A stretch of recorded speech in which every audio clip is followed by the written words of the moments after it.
ఏపీలో ఇప్పటికిప్పుడు ఎన్నికలు జరిగితే సీఎంగా ఎవరు గెలుస్తారు? Chandrababu CM, Jagan CM? ఖచ్చితంగా కామెంట్ చేయండి. ఏపీ ఐటీ మంత్రి నారా లోకేష్ ఆస్ట్రేలియా టూర్ విజయవంతంగా కొనసాగుతుంది. ఒకవైపు రాష్ట్రానికి పెట్టుబడుల ఆకర్షణతో పాటు మరోవైపు భారత్ ఆస్ట్రేలియా మధ్య ఉన్న సమస్యల పరిష్కారానికి కూడా లోకేష్ దీన్ని సద్వినియోగం చేసుకుంటున్నారు.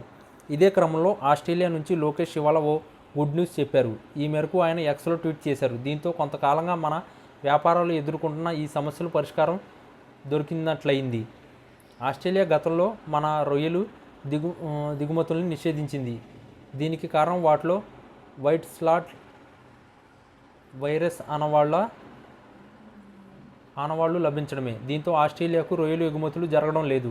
మరోవైపు తాజాగా ట్రంప్ విధించిన 50% పన్నులు దెబ్బకు ఆ దేశానికి సైతం మన రొయ్యల ఎగుమతులు ఆగిపోయాయి. దీంతో ఆక్వా రంగంపై ఆధారపడిన మన వ్యాపారులు అల్లల్లాడుతున్నారు. ఈ నేపథ్యంలో ఆస్ట్రేలియా అధికారులతో చర్చలు జరిపిన లోకేష్ ఈ మేరకు రొయ్యలు దిగుమతులను ఒప్పించినట్లు తెలుస్తుంది. ఈరోజు భారతీయ రొయ్యలు దిగుమతికి మొదటి ఆమోదం లభించిందని లోకేష్ ట్వీట్ చేశారు. దీనికి సాధ్యం చేయడానికి భారత్, ఆస్ట్రేలియా ప్రభుత్వాలు చేసిన విస్తృత కృషికి హృదయపూర్వకమైన కృతజ్ఞతలు తెలిపారు. ఒకే మార్కెట్పై ఎక్కువ ఆధారపడకుండా మనల్ని మనం ప్రమాదం నుండి తప్పించుకోవడానికి కొత్త మార్కెట్ను తెరవడం కొనసాగించాలని లోకేష్ తన ట్వీట్లో సూచించారు.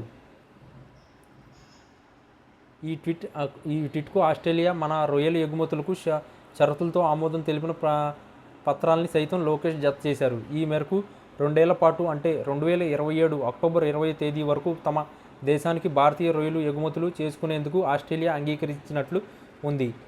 ఇందులో ఏ రకం రొయ్యలు ఎప్పుడెప్పుడు దిగుమతి చేసుకుంటారు, ఎంత ధర చెల్లిస్తారన్న వివరాలన్నీ ఉన్నాయి. దీంతో ఆస్ట్రేలియా పర్యటనలో లోకేష్ ట్రంప్ సుంకాలకు విరుగుడు లభించినట్లు అయ్యింది.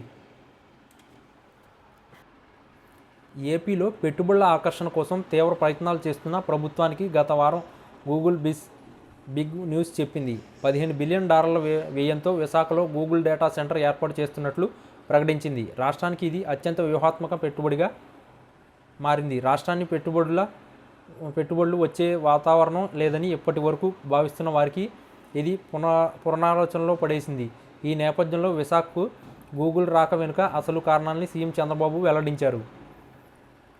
ఇవాళ గుంటూరు జిల్లా మంగళగిరిలో జరిగిన పోలీస్ అమరవీరుల దినం సందర్భంగా ఏర్పాటు చేసిన పరేడ్లో పాల్గొన్న సీఎం చంద్రబాబు కీలక వ్యాఖ్యలు చేశారు. రాష్ట్రంలో పెట్టుబడుల రాకకు శాంతి భద్రతలు చాలా అవసరమని, ఇదే కారణాలతో విశాఖలో గూగుల్ డేటా సెంటర్ ఏర్పాటు చేసేందుకు ముందుకు వచ్చిందని చంద్రబాబు వెల్లడించారు.